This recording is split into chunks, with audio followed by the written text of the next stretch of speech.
Mardi, 8 heures, la cour s'éveille, les voix résonnent, le froid du matin se mélange à l'agitation des cartables. Mais dans l'air, quelque chose d'étrange, quelque chose qu'on ne voit pas, quelque chose qui va briser la journée. Elle s'appelait Mélanie. Pas une héroïne, pas une icône, juste une humaine infinie. Une mère, une sœur, une collègue bienveillante qui chaque matin sans bruit rendait le monde un peu plus vivable.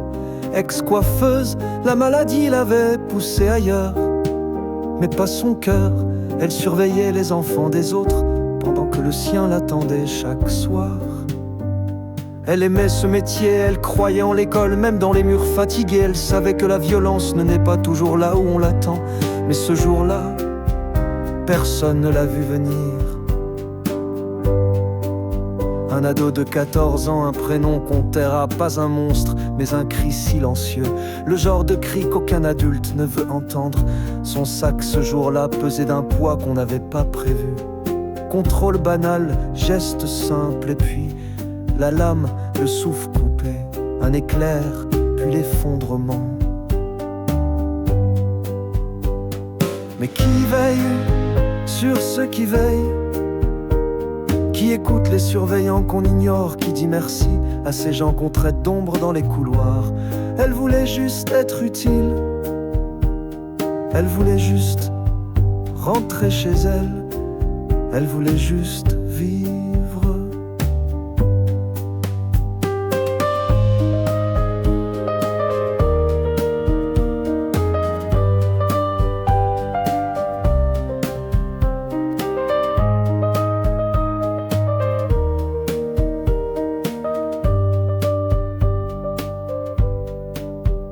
Le collège est figé, les élèves en larmes, les collègues tremblent. Le choc, l'incompréhension, la rage, rentrée, un gendarme murmure, elle n'a pas survécu, et le monde bascule. On parlera d'un déséquilibré, d'un gamin sans histoire, ou trop d'histoire. On dira que rien ne laissait prévoir, mais ceux qui vivent le savent. La violence s'écrit en silence, entre les lignes, dans les regards perdus, les bulletins jamais rendus. Et Mélanie, elle faisait juste son travail, pas armée, pas préparée, juste humaine, trop humaine. Mais qui protège ceux qui protègent? Qui soutient ceux qui tiennent les murs debout? Qui voit la faille avant qu'elle n'engloutisse tout? Elle voulait juste finir sa semaine.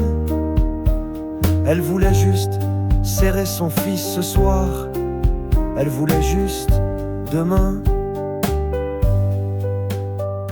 Et maintenant, une chaise vide dans une salle, un enfant sans maman, des collègues brisés qui doivent continuer, une nation qui s'indigne, mais oubliera trop vite.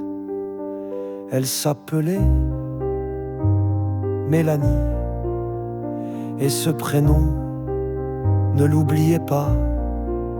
Pas une statistique, pas un fait divers, un être humain, une lumière. Une présence, mardi, 8 heures, et tout a changé.